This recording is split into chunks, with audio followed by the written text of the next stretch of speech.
Halo Sobat Pris People, apakah kamu familiar dengan istilah e-learning? Di era digital saat ini, e-learning telah menjadi metode yang populer yang digunakan dalam aktivitas pembelajaran oleh banyak pihak. Banyak korporat atau perusahaan memanfaatkan metode e-learning untuk program pelatihan kepada karyawan, begitupun di lembaga pendidikan maupun pelatihan. Sudah banyak yang mengubah pembelajaran yang selama ini dilakukan secara tatap muka di kelas menjadi pembelajaran berbasis e-learning. Jadi, apa itu e-learning? E-learning yang merupakan singkatan electronic learning atau pembelajaran elektronik diartikan sebagai proses pembelajaran e-learning yang menggunakan teknologi internet untuk memfasilitasi, menyampaikan, dan memungkinkan berjalannya proses pembelajaran jarak jauh. Konsep pembelajaran e-learning ini sebenarnya bukan hal yang baru. E-learning telah dimulai pada tahun 1970, tetapi memang jadi booming pada saat pandemi COVID-19 melanda, di mana kita dipaksa untuk tetap belajar dan beraktivitas lainnya dan tidak bertemu banyak orang. Ada banyak istilah lain yang digunakan untuk e-learning, di antaranya adalah online learning, internet enable learning, virtual learning, web-based distance education, learning, dan web-based teaching dan learning. Selanjutnya ada dua jenis auxiliary, yaitu synchronous dan asynchronous. Synchronous adalah tipe pembelajaran e-learning di mana pengajar dan peserta pelatihan dapat bertemu dan berinteraksi secara langsung satu sama lain dalam satu waktu atau real time. Sedangkan asynchronous adalah tipe pembelajaran e-learning di mana pengajar dan peserta didik tidak berinteraksi secara langsung atau tidak simultan. Dalam hasil kronos, pengajar dapat memanfaatkan berbagai media seperti menggunakan video, komputer, cara lain, dan peserta didik merespon di lain waktu. Lalu, apa sih fungsi dan manfaat e-learning? 1.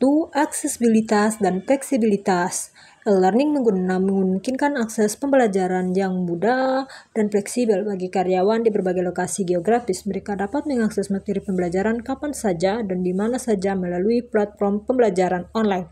Hal ini sangat bermanfaat bagi perusahaan dengan tim yang tersebar di berbagai wilayah atau memiliki karyawan yang sering berpergian ataupun perusahaan yang menginginkan karyawan bisa tetap belajar tanpa harus mengurangi waktu produktivitas kerjanya.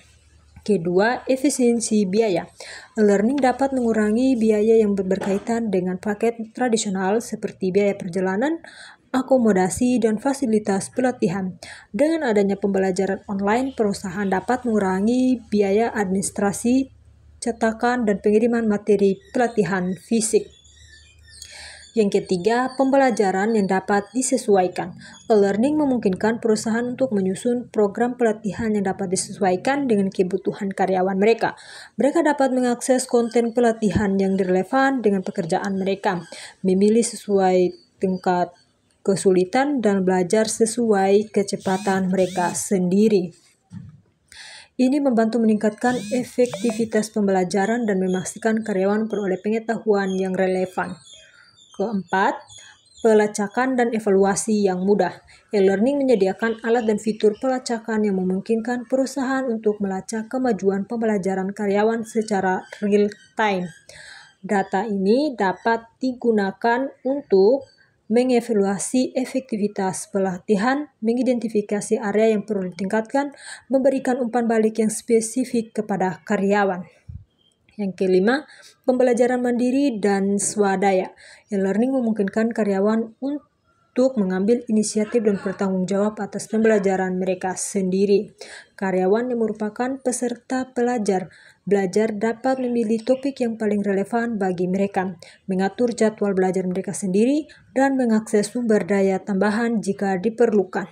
Keenam, pembelajaran berkelanjutan. E-learning memfasilitasi pembelajaran berkelanjutan di dalam perusahaan. Karyawan dapat mengakses materi pembelajaran secara berkala untuk memperbarui pengetahuan mereka, mengembangkan keterampilan baru, atau menjaga kebutuhan terhadap perusahaan regulasi kebijakan perusahaan. Ini mendukung pertumbuhan dan pengembangan berkelanjutan karyawan dalam lingkungan yang terus berubah. Terima kasih.